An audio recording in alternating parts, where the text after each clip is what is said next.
Well, hello there, and this is Auntie, and I'm here to do my review of Married at First Sight, Season 14, Episode 2, The Weddings. Everybody needs,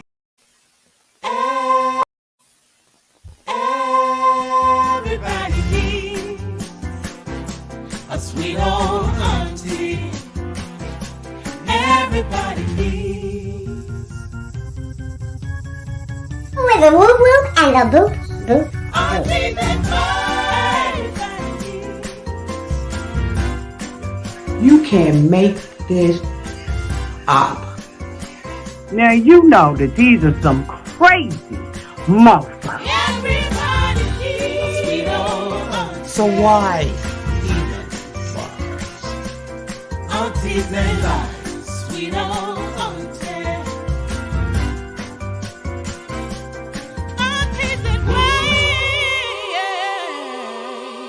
Are you okay? Are you okay? Well, hello, everybody, and this is Auntie. If this is your first time being here, please like, comment, and subscribe to my channel. And to all of my new subscribers, thank you all so much for joining the family. To all of my nieces and nephews and my members who have been here with me for the long haul, thank you all so much for your continued support. If I had to rate this episode of Married at First Sight, Season 14, Episode 2, I will rate this mofo a D. Let me know down in the comments section what you would rate this episode. Y'all, I think we in trouble.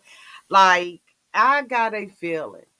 I got a feeling that this gonna be some bull. Oh, I got a feeling that this gonna be the worst season ever. Y'all, I got a feeling this gonna be the worst. I think these are the most mismatched ass couples that I have seen on Married at First Sight in a long freaking time. I just don't know how we are going to survive this cotton freaking season, y'all. We're going to have to take it slow like John Legend, because I'm telling you right now, these couples are mismatchy than a mofo, and it ain't going to, I don't see any of these couples staying together. I may be wrong, and I'm hoping that I am wrong for the experts' sake. But the reasoning behind why they put these couples together is just a complete bull crap, and I just do not see these couples staying together. I just don't. I don't see them staying together, so much so I don't even have my comments on. I can't even see the comments. This is some bull crap right here, some frackinackle bull. Like I said, let me know down in the comment section what y'all think about these couples this season and this episode. Like, I straight up gave this mofo a D. I almost put rant in the comments, in the title of this daggone video, but I said no, I'm gonna go ahead and do a real quick review, and I'm gonna get this over with. Okay. Now we sat up here and watched Cotton freaking Lindsay and Mark. Okay, let me see if this is gonna come on the screen. We sat up here and watched Lindsay and Mark, right? Just completely making a fool of themselves. I was so sick of seeing the two of them. I don't know what this new crap is that they're doing where they're showing these couples, but I'm going to tell you right now, Lindsay is drunk as a skunk. We don't know whether or not we're seeing the real Lindsay, the fake Lindsay. We don't know what we're seeing. This woman says she don't care what this mofo is. She just ready to see what the goods look like at this point. Her father asked him, have he ever fought with crocodiles or something like that, lion, tigers, and bears? Oh my, he said no. And the father said, well, you can wrestle with one now. This right here is some, y'all, I'm trying to tell you, this girl, I don't know. She went, oh, when of course, they sitting at the table and they talking and they making, small talk and trying to get to know one another and everything. And Mark eyes is flaring up and, he just looking all crazy at the face. And I'm like, why is Mark looking so crazy? His eyes are just like big as my glasses. And this woman is just too much for him. She's too extra. She's doing team too much. And I just was like, wow. Now he says that, his father passed away and he, of course we all know he's taking care of his mama. And I think the grandmother, and he, she asked him, whether or not some woman was his mother. And he was like, no, it's my landlord, but she been like a pseudo mother to me. And I was like, in a way, I kind of feel sorry for him, but in a way, I'm like, okay, what the hell's really going on here? So he was saying that his mother wasn't able to make it, and he made it seem like there was some trouble between him and his mama. But then I was a little bit confused because I was like, ain't he taking care of her or something like that? Because allegedly they hooked the two of them up because she's a nurse and all that, and she's a caring, compassionate type of person. But I don't know about y'all, but I didn't see that come off with her. I just did not see that come off with her. I did not see this caring, compassionate person. He said, her personality is just a tinge too much for him. And I would have to agree. She's just doing too much. And I don't know what Lindsay she's going to be when she sobers up. I looked at the after party, when he was talking about her, and he was saying that, she wasn't initially his type from the beginnings. You know what I'm saying? He just was, hoping that, she had some good teeth. And but he was like, the initial attraction wasn't there. Well, if the initial attraction wasn't there, wait till you keep having to hear her mouth day after day. I I don't understand why they matched him up, Mark the Shark up with her. Because I think the shark is actually her. I think this woman is going to eat him up and spit him out. And I think all the extra stuff that she's doing, he does not have the capacity as the judges or the experts thought he was going to have to tame her. I think that, she's going to stress him out, if anything, right? I just think she's going to stress him out. This next couple, y'all, coming to the stage, Alyssa and Chris Chow. By this girl, that, oh my goodness.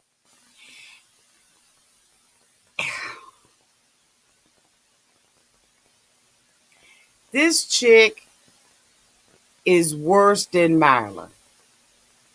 Now, last season we talked about Marla being bougie and all that kind of stuff. This woman, in preparation for her wedding, brought 10 wedding dresses. She says that she wants this to be country, chic, regal. And she's sitting up there with some cotton freaking gold cowboy boots on that's coming off as green.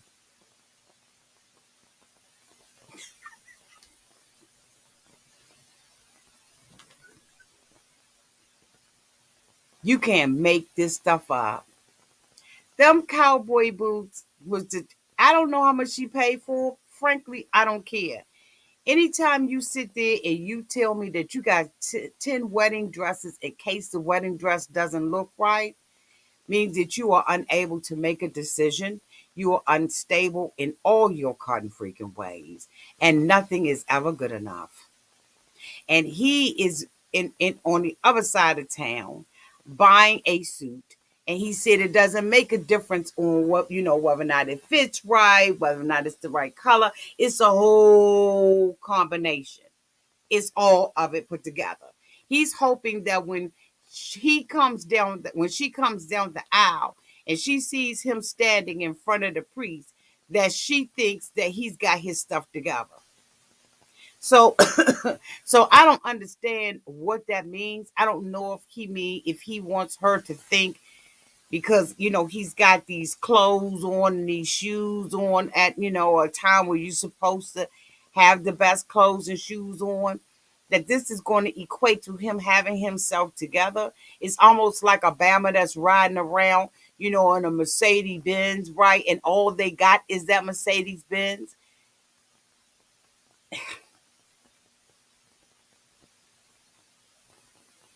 Now, one thing that she did, she was describing that she wants him in a dark blue suit.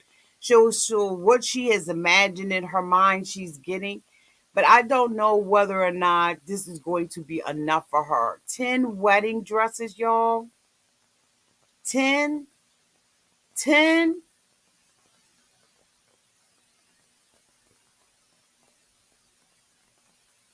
And the thing about it is, the stuff look cheap. It doesn't even look expensive. She just looks cheap. I don't know if it's a cowboy boots. I've seen people, some brides have on cowboy boots, and the way that they wore 'em was cute. But this dress that she got on doesn't match the boot. The dress gotta match the boot, and the boot gotta match the dress. If this is what you're going to be coming down the aisle with, I'm telling you right now, this episode got an absolute D to me. I just was like, I'm not gonna be able to do it with these couples. I'm just not gonna be able to do it. Y'all let me know. Y'all let me know. Y'all let me know. Who's the next couple I want to talk about? Mr. Unemployed, who should have never made it on the show. Steve and Noi. Now, this girl keeps saying that she knew that she wanted to be married when she was a child, and that she's, been ready to love and be in love and all that. But she just as insecure as she can be. She is speaking with a forked tongue. One minute she's up, the next minute she's down, almost level to the ground. She has a really, really good support system, and she gonna need it, honey, when she find out that Steve is unemployed and a mother.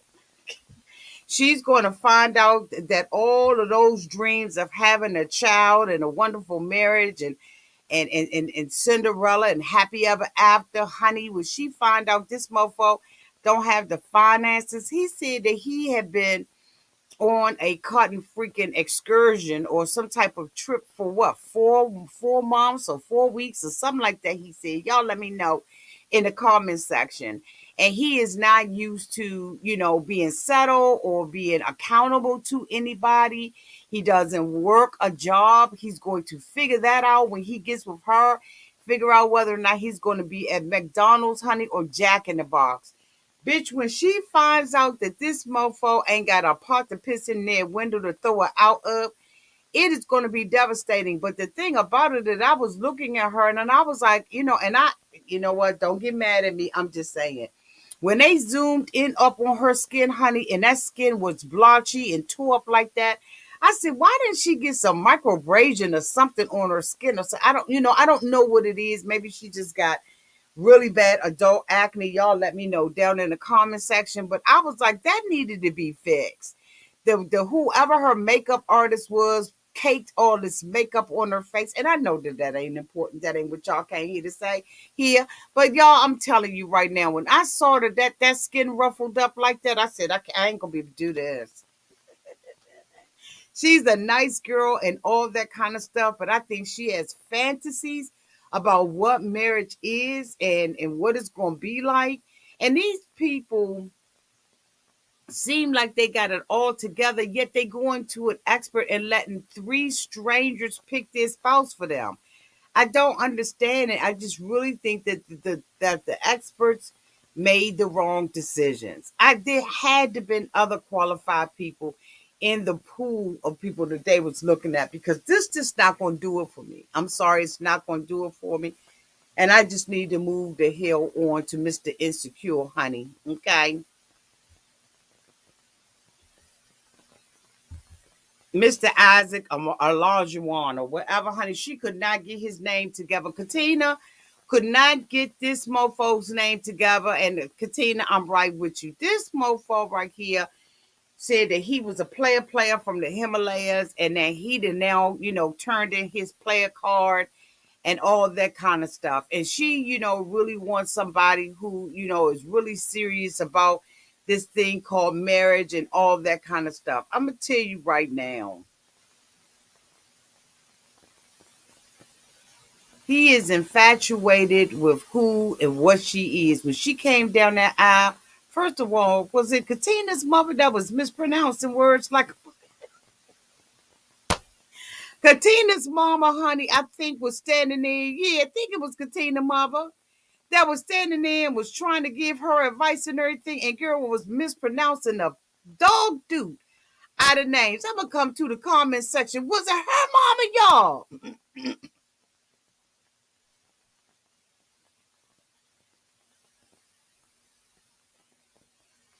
Okay, Goofy Potato number one, you right.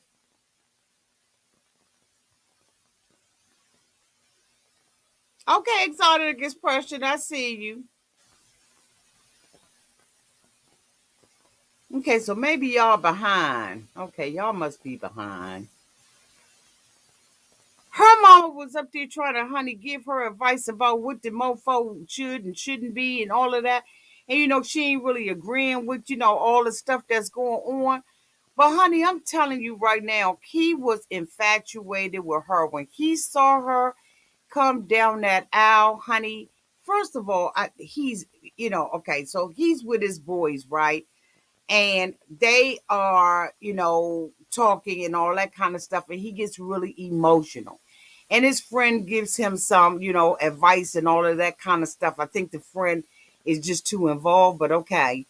We'll save that for later because eventually all is gonna come out. But the friend gave him some advice, so he got himself together. He is more concerned about what she is going to think of him than she is of him. She did not cry. She wasn't emotional about this thing. She was like, I'm just gonna go ahead on and do this, and it's just, it is what it is. Hurry up and get me down to my husband.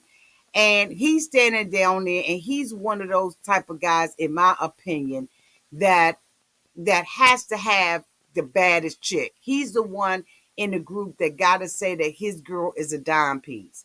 And I really do believe, in my opinion, we'll see it all play out. In my opinion, I think he has very low security, self security. I mean, not security, self esteem as a man, and he is enamored with her beauty. And he just kept saying over and over how pretty she was. He probably ain't never had a woman as pretty as she is. Never. Out of all the women that he claimed that he was with, he never had a woman that looked like her. And she's not ready for his kind of personality. She doesn't have a lot of conversation. She's one of those girls, in my opinion, that has to have a drink or two in order for her to, kind of get out there and get into it and all that kind of stuff. But when she's on the one-on-one, she didn't have nothing to say to him. And him talking, he was trying to, how you're talking, you're supposed to be talking with someone, and that person isn't giving you a whole lot of conversation, so you overcompensate for the convo. That's what he was doing, and as a result of him doing that, it was a turn off for her. But it was all this dead end, boo. You can't be beautiful and don't have anything to say. On the after show, they asked her about Lindsay. She ain't feeling Lindsay. She said Lindsay personality may be for Mark, but it ain't for everybody. Honey, she ain't said nothing nice about Lindsay yet. Matter of fact, when they were on the first show together on the after party show, the two of them kind of, was bumping heads.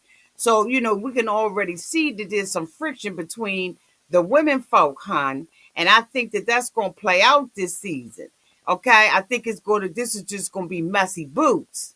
Now, y'all let me know down in the comment section, but I got a feeling, honey, this is going to be the messiest season that we have ever seen. Not only with the couples, but with the cast members getting along or not. I'm telling you, this seems like it is going to be a very, very, very messy season to me. Hey, Misha. Boo. Hey, sweetie. Girl, have you reviewed this yet? I'm gonna have to come sit up in your bushes, girl. Hey, boo. I'm telling you, I think the cast members gonna be going ahead with each other. I think some of the men ain't gonna get along, and I mostly think some of these women not gonna get along, specifically with Lindsay, because Lindsay don't know what to say out of her mouth. She doesn't have any coup. She doesn't appear to be tactful to me, and I think she's gonna rub some of these sisters the wrong cotton freaking way, and I think they're gonna drag her with their mouths. I don't know. I can't predict it. I ain't seen no previews, but I'm just telling you, for the most part, I be calling this stuff. Okay. But getting back to Katina is standing up there looking at Gumby. Now Gumby is telling her how pretty she is, but the insecurity comes in when Gumby sat up there and said, "Well, you ain't said I look. Do I look fine?" And she was like, "Yeah, yes. I'm sorry, I was just nervous." No, she don't like that Gumby house party bull crap kind of haircut you got on you. That's not attracted to a woman who was mature. They don't want no cotton freaking man walking up with them into a corporate business meeting with his head looking like Gumby. Ain't nobody wore their daggone hair like that, honey, since house party in 1970. What, 70? Bitch, they ain't nobody interested in no man that look like this. Now, one thing that they did have in common was the tattoos, but it ain't nothing else. Now, she said on the after party that she was 100% attracted to me, attracted to him. Lies. The lies, the lies, the lies. Boo, that was a whole lie and a half. That girl is not attracted to him. And I think the more that she gets to know him, the more she's going to find out. This mofo is like, she's just so beautiful. But when you're beautiful and you know you're beautiful and you've heard that you're beautiful over and over and over again, because I'm sure she has, after a while, it's going to really, really, really get to the point where it's going to annoy her. It's going to annoy her. It's not going to be enough to stimulate her. This mofo wants a woman who's going to be barefoot and, prig, so he can, in my opinion, so that he can, brag about it and all that. She don't even know how to cook. The family done already told him she don't know how to cook. So all the things that I believe that he wants, she's not going to be able to supply those things to him. And see, and he looks at these things and he says, I'm ready, but he thinks that this is what makes him a man. This is not what makes him a man. This is not what makes a man a man. It's having a woman in the kitchen cooking and pretty. It takes more than that in order to make a thing go right. It takes two to make a thing go right. This ain't going right. I'm telling you right now. This is a disaster. I don't know why they put these couples together the way that they did. But y'all, from this first episode, I'm looking at this and I'm saying this ain't gonna happen, Captain. No, it ain't going. Talk about it ain't going. Jasmina and Michael. Jasmina asked for a tall man. She did not ask for Michael. Michael's family, his sisters, and all of that, honey, that is absolutely beautiful. As we know, he said he lost his father to prostate cancer and he lost his mom to breast cancer. His best man and everybody was back there praying for him, and his brother gave him, one of the breast cancer pins, and all the sisters had that on. I think that this while the sisters are going to attempt to be a support to him, I think they're going to be too much in the weeds. Y'all, I'm telling you, I think these sisters are trouble for him. I also don't believe that she's attracted to him. I think that she believes that he's good looking, and I think he's good looking too.